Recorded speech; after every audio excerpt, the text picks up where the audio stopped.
paling utama adalah orang yang paling banyak manfaatnya. Kenapa? Karena hadis Nabi itu adalah kata yang tinggi, kalimat yang tinggi, dan ini perlu kita terjemahkan. Nggak bisa langsung kita ambil begitu saja. Bismillahirrahmanirrahim. Assalamualaikum warahmatullahi wabarakatuh.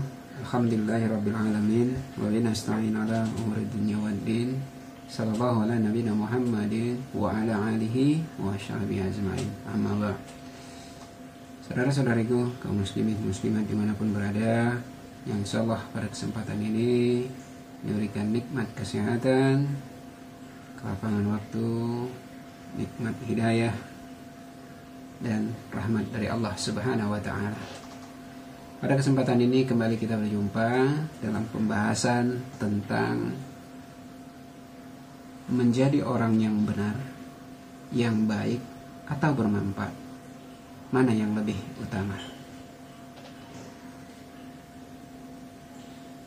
Ketika kita membahas tentang benar, baik, ataupun bermanfaat, ini ukurannya bisa relatif. Bisa aja bagi seseorang itu benar, tapi bagi orang yang lain bisa aja itu salah. Bagi orang lain mungkin sesuatu itu baik, bermanfaat, tapi justru bagi orang lain itu buruk, bahkan tidak ada manfaatnya. Kita ambil aja dari beberapa contoh, karena ini sering jadi perdebatan dan antara benar dan salah, baik dan buruk, kadang setipis kulit ari. Kita ambil aja contoh yang sering di sekitar kita, terutama di bidang kesehatan. Katakan ada dokter yang membenarkan, merekomendasikan jahe, kunyit, ataupun jeruk nipis itu sebagai salah satu pengobatan mah ataupun GERD ataupun asam lambung. Tapi ada juga dokter yang tidak membenarkannya. Ada yang menyebutkannya itu justru memperburuk sakit lambungnya, bisa memperparah sakit lambungnya. Sementara yang membenarkan jahe, kunyit, jeruk nipis itu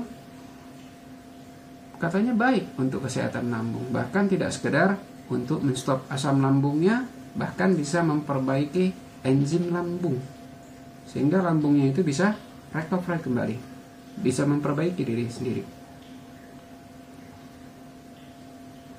Itu salah satu contoh, dan banyak contoh di sekitar kita, bahkan dalam bidang apa saja, termasuk kadang dalam urusan sehari-hari bisa jadi perbedaan antara mana yang benar, pakai pakaian atas dulu atau pakaian bawah dulu, pakai baju dulu atau pakai celana dulu, makan bubur itu dicampur atau diaduk, dicampur atau diaduk atau nggak dicampur, atau ketika makan bakso makan kuahnya dulu apa makan baksonya yang dihabiskan dulu. Masing-masing kadang kita berkutat mana yang benar, mana yang baik, dan mana-mana manfaatnya bagi kita. Jika dalam hal yang sepele, bahkan dalam kehidupan sehari-hari kita itu bisa terjadi perbedaan, apalagi dalam urusan sosial, politik, hukum, sehingga menjadi benar, baik, dan bermanfaat itu kadang tipis sekali. Dan ini termasuk yang pernah pengalaman pribadi, bagaimana ketika pernah mengajukan judicial review atau menggugat undang-undang pilkada secara prinsipal, nggak pakai kuasa hukum, nggak pakai tenaga ahli pendamping, bukan karena sok jago-jagoan, nggak, karena memang nggak ada dana, nggak ada anggaran untuk itu, jadi dimajukan untuk diri sendiri. Karena di pilkada hanya karena kegundahan aja terhadap undang-undang pilkada, di mana mengharuskan PNS mundur, sementara calon-calon yang lain itu hanya cukup cuti. yang dia anggota dewan, yang dia memang bupati, yang BUMN, itu yang lain cukup cuti. Sementara PNS harus mundur dari jabatan, dari pekerjaannya. Dan ada juga keberadaan tentang wakil kepala daerah, baik itu wakil gubernur, wakil wali kota, wakil bupati. Di dalam konstitusi tidak ada keharusan bahwa adanya calon wakil dalam pemilihan kepala daerah. Tidak seperti presiden dan wakil presiden yang harus ada yang jelas tertulis dalam konstitusi kita. Padahal dari segi manfaatnya hampir sebagian besar daerah itu bertengkar, gaduh, tidak cocok antara kepala daerah dengan wakilnya, gubernur dengan wakilnya, wali kota dengan wakilnya, bupati dengan wakilnya, itu clash. Sehingga gugatannya itu termasuk bagaimana gubernur, bupati, wali kota itu dipilih secara tunggal. Begitu juga dengan syarat calon pilkada yang dari independen, karena dihitung berdasarkan jumlah penduduk. Seharusnya kan jumlah pemilih, sehingga tidak memberatkan calon. Alhamdulillah memang sebagian dikabulkan dan dijadikan salah satu konsideran PKPU, peraturan KPU. Namun secara pribadi tentu belum puas karena ada kebenaran yang di konstitusi yang tidak dikabulkan. Tapi tentu Majelis Hakim Konstitusi yang 9 tentu mempunyai pendapat yang lain tentang kebenaran, tentang kebaikan dan kemanfaatan. Dan sebagai warga negara tentu harus menghormati keputusan itu. Namun alhamdulillah ini yang mengantarkan pada pencarian bukti kebenaran yang hakiki. Sebagai umat Islam, orang yang beragama Islam, tentu kita memiliki ukuran standar kehidupan kita yang jelas, yang tidak relatif ukurannya. Kalaupun menjadi relatif, itu tafsir kita. Apa itu? Ya Al-Quran. Karena Al-Quran jelas menyebutkannya di dalam Al-Quran. A'udzubillahi minasyaitonirrajim. Zalikal kitabu la ghaiba fih hudan lil muttaqin. Kitab Al-Quran ini tidak ada keraguan padanya, petunjuk bagi mereka yang bertakwa. Al-Baqarah ayat 2. La ya'tihil batilu min baini yadayhi wala min khalfihi. Yang tidak datang di dalamnya itu kebatilan, baik dari depan maupun dari belakang.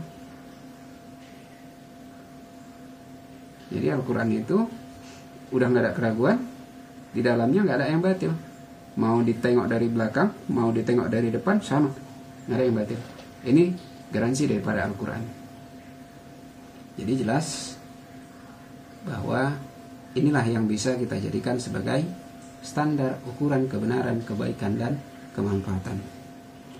Ketika kita tadi membahas sebagai kunci pertanyaan daripada pembahasan kita, menjadi orang benar, baik, bermanfaat, mana yang lebih utama? Untuk melihat yang lebih utama, tentu ini juga kita harus berdasarkan dalil.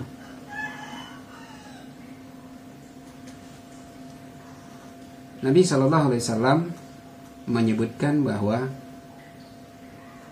sebaik-baik manusia adalah orang yang paling banyak manfaatnya. Paling banyak manfaatnya. Dari hadis ini kita jelas bisa langsung mengambil kesimpulan bahwa orang yang paling utama, yang paling afdal, yang paling utama adalah orang yang paling banyak manfaatnya. Namun jangan berhenti kita pada penyebutan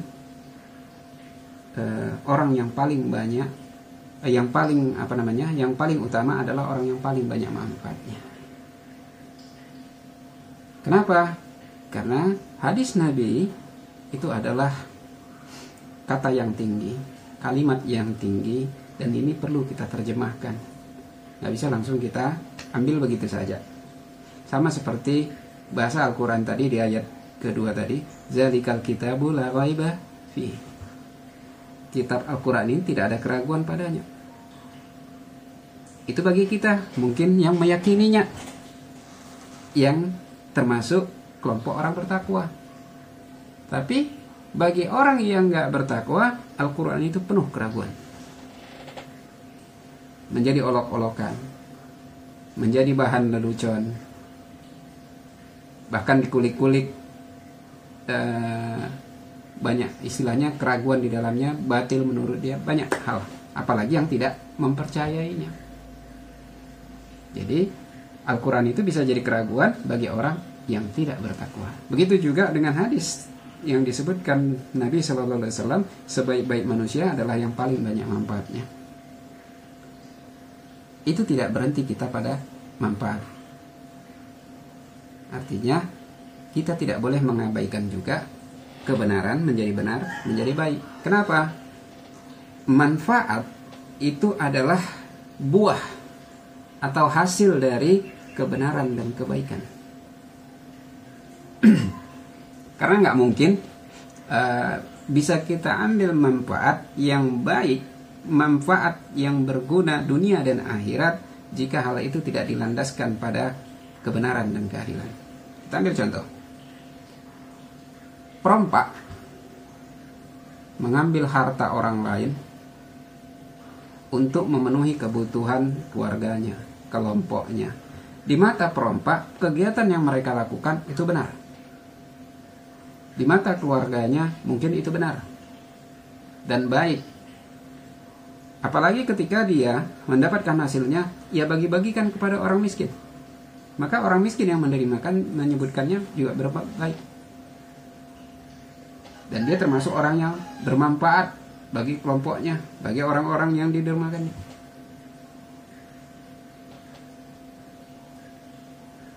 Jadi nggak bisa kita langsung mengambil manfaat sepenggal aja. Manfaat yang seperti apa? Manfaat yang berdiri, yang manfaat yang merupakan buah daripada kebenaran dan keadilan. Apa buah kebenaran dan kebaikan? Karena memang dalam Al-Quran disebutkan bahwa, kita ambil aja contoh ayat yang membahas tentang makan, ya, tentang makanan. Karena makan ini vital bagi kita ini. Tahan kita nggak makan? Enggak. Untuk hal makan, dalam Al-Quran disebutkan di surat Al-Baqarah, ya ayuhan nasu kulu mimma fil ardi halalan thayyiban. Hai sekalian manusia, makanlah yang halal lagi baik dari apa yang ada di bumi. Ayatnya ini ditujukan kepada seluruh manusia, tidak hanya umat muslim aja, tapi kepada seluruh manusia, apapun agamanya, apapun suhunya. Disebutkan di sini, makanlah yang halal lagi baik yang ada di bumi. Halal ini ukurannya adalah ukuran kebenaran. Thayyib ukuran kebaikan. Jadi tidak cukup makanan itu bermanfaat bagi kita, bisa menjadikan tubuh kita sehat, tidak menjadikan kita kuat untuk beraktivitas, tapi harus benar dulu. Yang kita makan itu halal apa tidak? Ini ukurannya, ukuran benar atau salah. Ini adalah ukuran kebenaran. Setelah benar yang kita makan, halal yang kita makan, maka baik. Gimana definisinya? Halal itu bagaimana makanan itu didapatkan, dan makanan itu seperti apa? Cara mendapatkannya dari kerja yang halal, dari aktivitas yang halal, maka dia halal. Dan yang dimakan itu hewan apa? Dan misalnya barang zat-zat yang memang dihalalkan, bukan hewan yang diharamkan. Cara mengolahnya, disembelih kalau dia hewan, disembelih karena Allah enggak. Halal pun hewannya kalau enggak disembelih secara dengan karena Allah, maka tidak boleh juga dimakan. Itu juga nafkah makan tadi dicari dengan halal enggak. Jika halal tidak terpenuhi, maka jangan ditanya lagi baiknya. Karena makanan yang haram sudah pasti tidak akan baik bagi seseorang dunia dan akhirat. Karena Nabi SAW menyebutkan, innahu la yadkhulul jannah lahmun nabata min suhti. Sesungguhnya tidak akan masuk surga daging yang tumbuh dari makanan yang haram.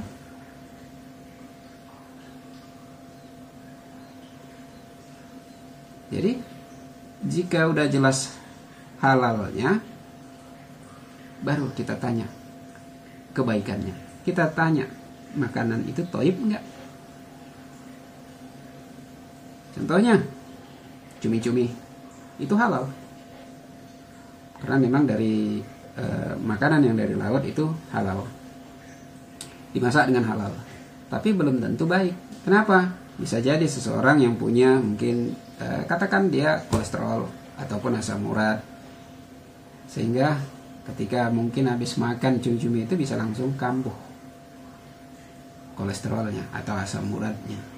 Walaupun itu ditojo, di sambal pedas yang enak, yang lezat, tapi tetap nggak baik sama dia, karena bisa menimbulkan penyakit. Jadi habis benar halal haramnya, baru ditanya thayyib atau enggak, baik atau enggak bagi dia. Baru kemudian bisalah kita tanyakan, makanan itu bisa jadi berkah enggak sama dia, bisa jadi daging enggak sama dia.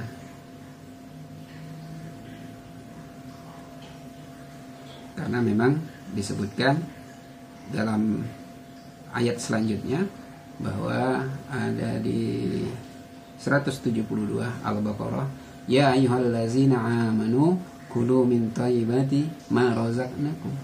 Hai orang-orang beriman, makanlah di antara rezeki yang baik-baik yang kami berikan kepadamu. Ayat ini ditujukan kepada orang mukmin, nggak ditanya lagi halalnya, langsung ditanyakan makanlah dari rezeki yang baik. Min thayyibat, artinya yang baik-baik. Karena itu ditujukan kepada orang mukmin, udah nggak perlu lagi ditanya halalnya. Karena orang mukmin udah pasti dia akan makan yang halal. Tinggal tanya baik atau enggaknya.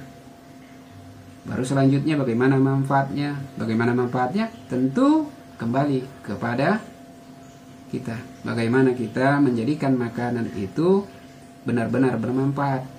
Caranya ya secukupnya.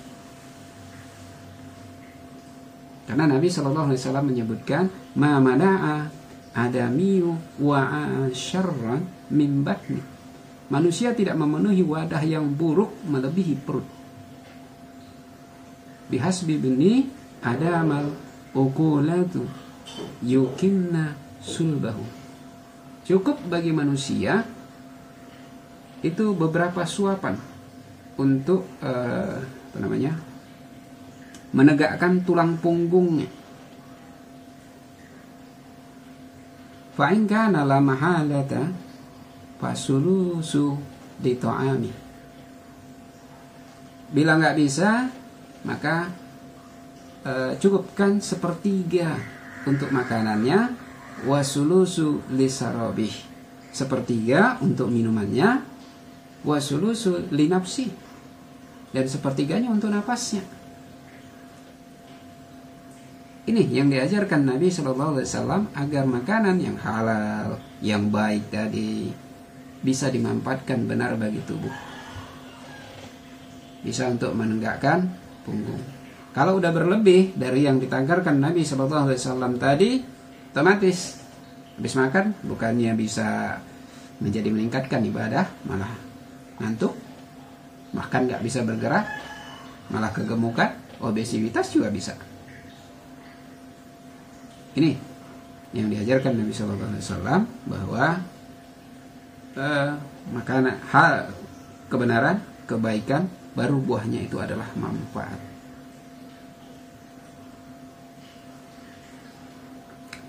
Dan contoh yang lain juga banyak bisa kita lihat. Katakan syahadat. Syahadat itu ya harus benar dulu. Asyhadu an la ilaha illallah wa asyhadu anna Muhammadar Rasulullah. Ketika syahadatnya nggak benar, dia tambahi wa asyhadu an katakanlah dengan tambahan yang lain, udah salah. Tapi nggak perlu lagi ditanya baik enggak syahadatnya. Ketika udah salah, udah. Baiknya gimana? Syahadat itu harus diikuti dengan kesaksian hati untuk membenarkan daripada ucapan lisannya. Jadi nggak hanya di lisan. Dan ketika kalimat la ilaha illallah diikuti dalam hati, diikuti hati dengan penuh keimanan, maka itu adalah jaminan bagi kita seorang muslim untuk ke dalam surga. Manfaatnya bagaimana? Ya, manfaat syahadat ketika benar diucapkan, baik diikuti dengan hati, maka itu akan mengantarkan kita sebagai seorang muslim yang baik. Baik ibadahnya, baik pun akhlaknya.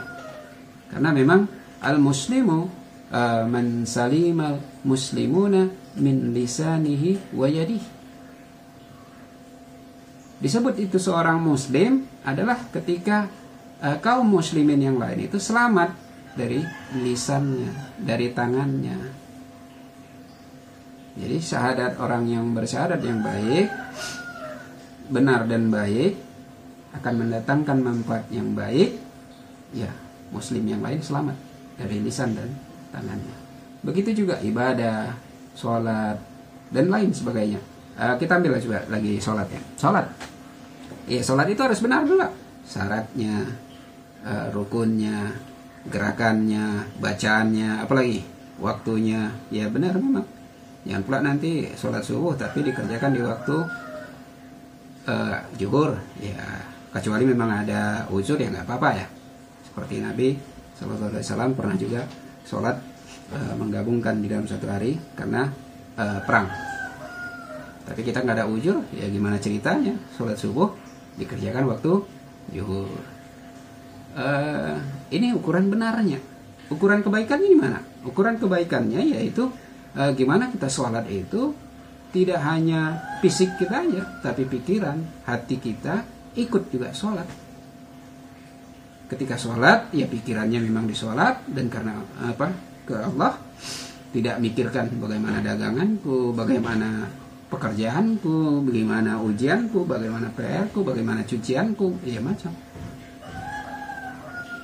Karena inilah yang disebut khusyuk. Khusyuk itu ukuran kebaikan. Lalu manfaatnya bagaimana? Manfaatnya yaitu bagaimana seseorang bisa menjauh dari perbuatan keji dan mungkar. Jadi ketika kita melihat seseorang sholatnya itu bermanfaat, ya kelihatan ketika dia tidak melakukan perbuatan keji dan mungkar. Namun jika ada orang yang sholat namun dia masih melakukan perbuatan yang mungkar, ya jangan disalahkan sholatnya. Dari sini bisa kita lihat, karena manfaat tadi adalah buah dari kebenaran dan kebaikan. Sholatnya benar, baik, maka akan mengantarkan pada perbuatan keji dan mungkar. Jika ada orang yang masih berbuat mungkar sementara ia sholat, berarti dia masih pada tahap, mungkin katakan sholatnya masih baru benar aja, belum baik, belum ikut hatinya. Karena disebutkan dalam Al-Quran, wasta'inu bis-sabri was-shalah wa innaha lakabiratun illa 'alal khashin. Jadikanlah sabar dan sholat sebagai penolongmu. Sesungguhnya yang demikian itu sungguh berat kecuali bagi orang yang khusyuk. Jadi orang khusyuk itu nggak akan berat lagi sholatnya. Jadi kalau orang yang udah sholatnya benar, baik, Jadi sholatnya itu udah nggak jadi beban sama dia, nggak berat rasanya untuk sholat. Jangankan meninggalkan sholat, ketinggalan waktu sholatnya aja dia kadang merasa rugi. Nah ini kalau orang yang sudah merasakan sholatnya benar, sholatnya baik. Kalaupun masih perbuatan keji dan mungkar, ya tinggal meningkatkan ke tahap selanjutnya lagi. Mudah-mudahan terus sholat, insya Allah akan berubah. Tapi ada juga perkataan mungkin, ada di sosial media ini kadang memang terlalu banyak percakapan, sampai ada yang menyebutkan, ya kalau gitu nggak usah sholat. Aku nggak melakukan perbuatan keji dan mungkar, nggak apa-apa lah nggak sholat. Gimana pula ini? Jadi dia ngambil ya udah manfaatnya aja, kan yang paling utama manfaat, tidak melakukan perbuatan keji dan mungkar. Jangan salah dulu, kita kan udah bahas tadi bahwa manfaat itu adalah buah dari kebenaran dan kebaikan. Jadi nggak mungkin ada manfaat muncul dari keburukan, kesalahan maupun keburukan. Kenapa kita sebut itu? Ya, dianya yang ngerasa bahwa dia tidak melakukan perbuatan keji dan mungkar. Dengan dia meninggalkan sholat, itu sudah termasuk perbuatan mungkar. Itu sudah termasuk perbuatan keji. Kekufuran itu adalah sebuah perbuatan kemungkaran yang besar di mata Allah. Kenapa? Dia mengingkari penciptaannya. Dia mengingkari rezeki yang diberikan. Dia mengingkari kenikmatan yang diberikan dengan tidak mengindahkan perintah Allah untuk menyembahnya. Bukankah itu perbuatan mungkar? Dan kadang orang-orang yang seperti ini, kadang tanpa sadar mereka mengakunya berbuat kebaikan di dunia. Padahal sejatinya mereka berbuat keburukan, bahkan merusak kehidupan di dunia. Inilah tipe-tipe orang-orang munafik yang disebutkan di surat Al-Baqarah. Itu di awal-awal surat, di ayat 10 itu juga disebutkan. Di mana mereka di dalam hatinya fi qulubihim maradun fazadahumullahu maradun. Inilah orang yang ada penyakitnya dan Allah tambah penyakit dalam hatinya. Jadi ini jelas bahwa manfaat sebaik-baik yang mana yang utama memang adalah yang utama itu adalah manfaat. Tapi manfaat itu tidak berdiri sendiri, itu adalah buah daripada kebaikan, buah kebenaran dan kebaikan. Ini bisa kita lihat kenapa kita sebut juga manfaat ini adalah buah dari kebenaran maupun kebaikan. Karena bisa kita lihat penduduk surga yang terbaik itu adalah Firdaus. Karena disebutkan Nabi SAW, jika kamu meminta surga maka mintalah Firdaus. Jadi kita bisa melihat penduduk yang terbaik adalah Firdaus. Bisa kita lihat itu ada di surat An-Nisa, yaitu ada 4 itu di situ. Siapa mereka? Yaitu para nabi, para siddiqin, orang yang mati syahid, dan orang-orang soleh. Para nabi udah jelas, ini nggak ada lagi jatah, udah tutup. Nabi SAW adalah Rasul dan Nabi terakhir, tutup, selesai. Para siddiqin, ini ada terbuka pintu. Ini adalah siddiqin, ini adalah identik dengan orang-orang yang benar. Mati syahid, ini adalah orang yang berjuang di jalan Allah dan yang lain-lainnya yang disyaratkan dalam Al-Quran dan hadis. Orang-orang soleh ini identik dengan orang-orang yang baik. Orang 4 gimana? Nah, ini 4 yang terbaik. 4-4-nya ini sudah Allah beri penghargaan dengan tempat terbaik di Firdaus. Karena Firdaus itu ada 4 tempat. Ada 4 dibagi 4 tempat untuk peruntukan ini. Manfaat itu adalah buah dari kebenaran dan kebaikan. Jadi para sidikin. Siapa yang terbaik di para sidikin, ya paling yang banyak manfaatnya. Yang syahid, siapa yang paling banyak manfaatnya dalam bersyahid? Dalam perang, berapa kali dia berperang, paling bagus peperangannya, dan macam sebagainya. Orang soleh yang bagaimana, yang paling banyak manfaatnya. Ini yang paling utama. Jadi di dalamnya itu orang yang paling bermanfaat kita sebut paling utama, tapi tidak ada khusus penempatan di sini. Karena Allah memberikan penghargaan orang yang benar, orang yang syahid, orang yang orang yang soleh, ini di tempat yang terbaik. Dan di antara tempat yang terbaik ini ada orang-orang pilihan lagi. Itulah dilihat dari tolak ukurnya siapa yang paling banyak manfaatnya. Karena begitu juga Nabi juga memang dalam Al-Quran disebutkan bahwa Allah tidak membeda-bedakan para Nabi. Namun ada bertingkat sesuai dengan takdir Allah. Ini tentang kebaikan, kebenaran, dan manfaat. Jadi jelas bahwa manfaat itu adalah buah daripada kebenaran dan kebaikan. Jadi kembali menjawab pertanyaan kita tadi, yang lebih utama, yang paling utama, yang afdal itu adalah manfaat. Cuman manfaat ini tidak berdiri sendiri karena ini adalah buah daripada kebenaran dan keadilan. Buah kebenaran dan kebaikan. Namun hati-hati juga berbicara tentang manfaat. Manfaat ini tidak berarti itu seberapa besar manfaat kita, yang jangan dipaksa mati ya, istilahnya. Jangan dipatokkan bahwa manfaat itu harus berlaku seberapa banyak, seberapa luas. Karena Allah menghargai manfaat untuk diri sendiri, juga itu disebut bermanfaat.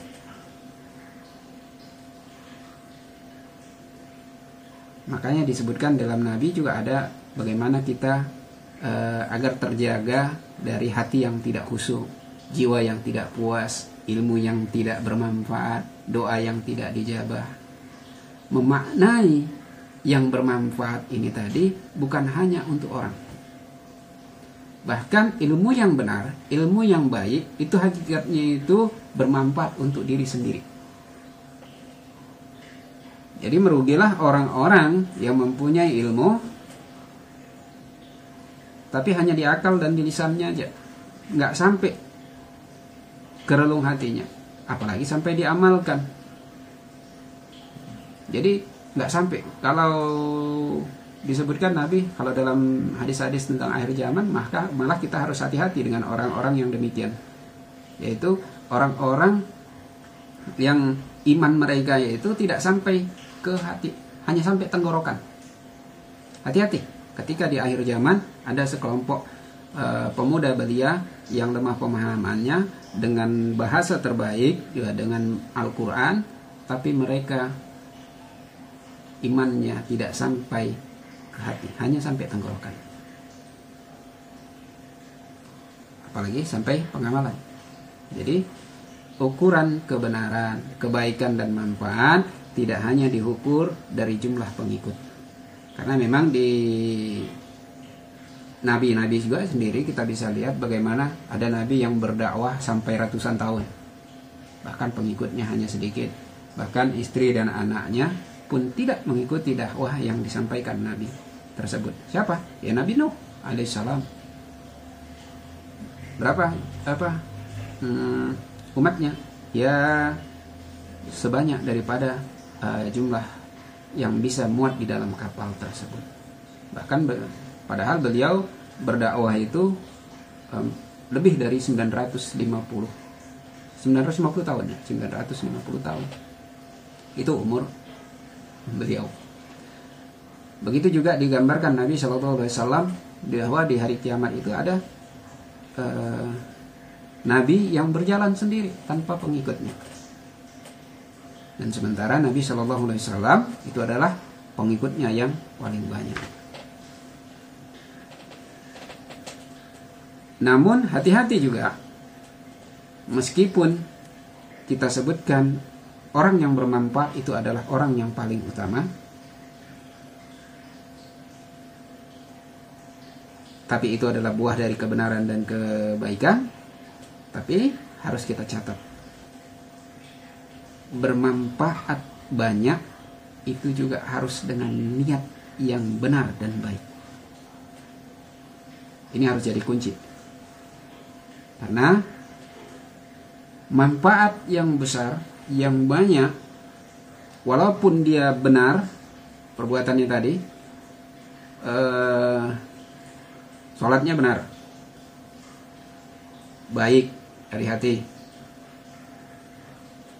manfaatnya jelas, atau dia bersedekah, hartanya dari halal, harta yang halal, baik juga, ya sedekahkan ke banyak orang, tentu itu akan bermanfaat.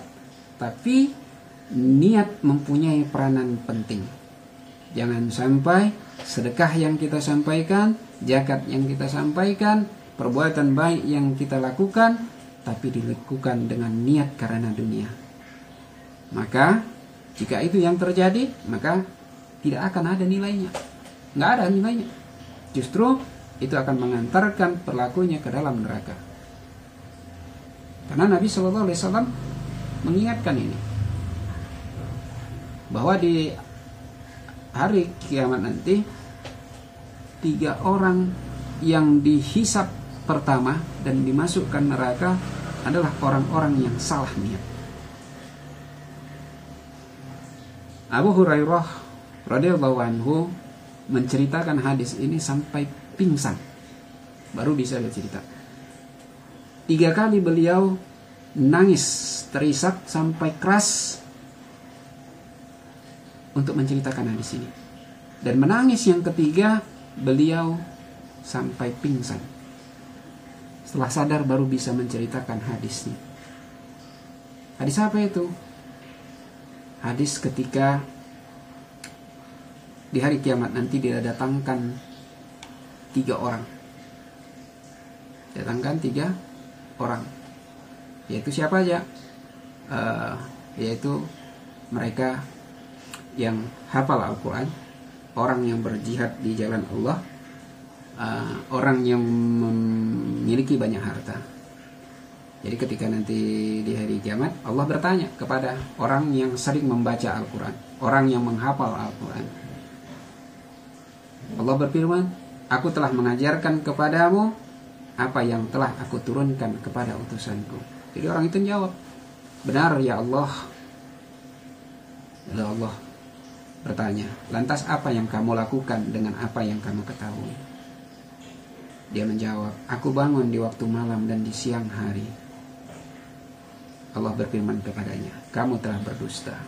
Lalu malaikat pun, ya kamu telah berdusta. Allah berfirman, kamu hanya ingin dikatakan bahwa kamu adalah seorang pembaca Al-Quran yang baik. Dan sebutan itu sudah kamu dapatkan. Lalu dipanggil lagi yang diberikan harta. Lalu Allah berfirman kepadanya, bukankah aku telah melapangkan rezeki bagimu hingga aku tidak membiarkan dirimu meminta-minta kepada orang lain? Orang itu pun menjawab, benar ya Allah. Lalu Allah kembali bertanya, apa yang kamu lakukan dengan apa yang telah aku anugerahkan? Dia menjawab, aku menyambung silaturahim dan bersedekah. Lalu Allah berfirman, kamu telah berdusta. Malaikat pun berkata kepadanya, kamu telah berdusta. Lalu Allah berfirman, akan tetapi dirimu hanya ingin dikatakan bahwa si fulan adalah orang yang dermawan. Sebutan itu telah kau dapatkan. Lalu ditangkan yang ketiga, yaitu orang yang terbunuh di jalan Allah Subhanahu wa ta'ala. Lalu ditanya kepadanya, kenapa dirimu terbunuh? Dia menjawab, aku diperintahkan untuk berjihad di jalanmu. Aku telah berperang hingga aku terbunuh. Allah berfirman padanya, kamu telah berdusta. Malaikat pun berkata kepadanya, kamu telah berdusta. Allah bertanya lagi, Akan tetapi kamu hanya ingin dikatakan bahwa dirimu adalah seorang yang pemberani. Sebutan itu telah kau dapatkan. Lalu ketiga mereka ini, merekalah yang pertama merasakan api neraka pada hari kiamat. Langsung mereka diseret dengan wajahnya.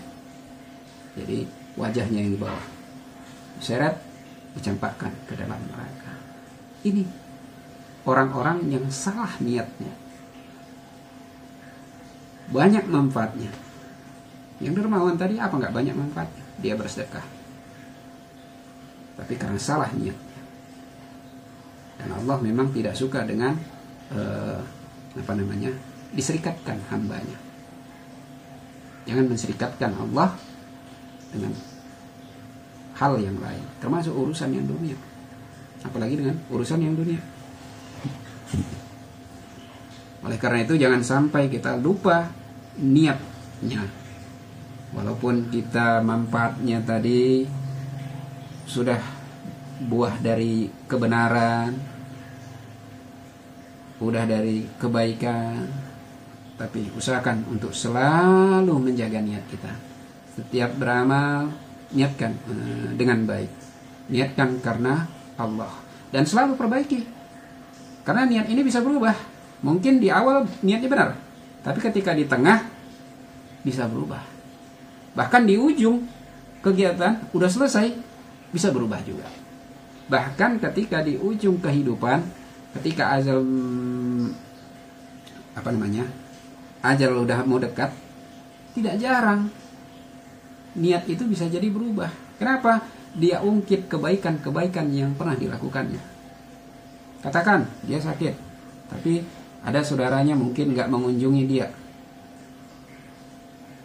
Itulah, dulu sudah dibantu, dulu sudah ditolong, sekarang kita lagi susah, gak mau dia membantu kita lagi. Kalau bukan bantuan kita dulu, mau jadi apa dia? Gak mungkin dia sekarang seperti itu. Ini kan dah mengungkit kebaikan, bantuan yang pernah diberikannya. Niatnya udah rusak. Maka kebaikannya juga bisa terhapus. Nauzubillah min dzalik. Semoga kita termasuk orang-orang yang bisa menjaga niat kita.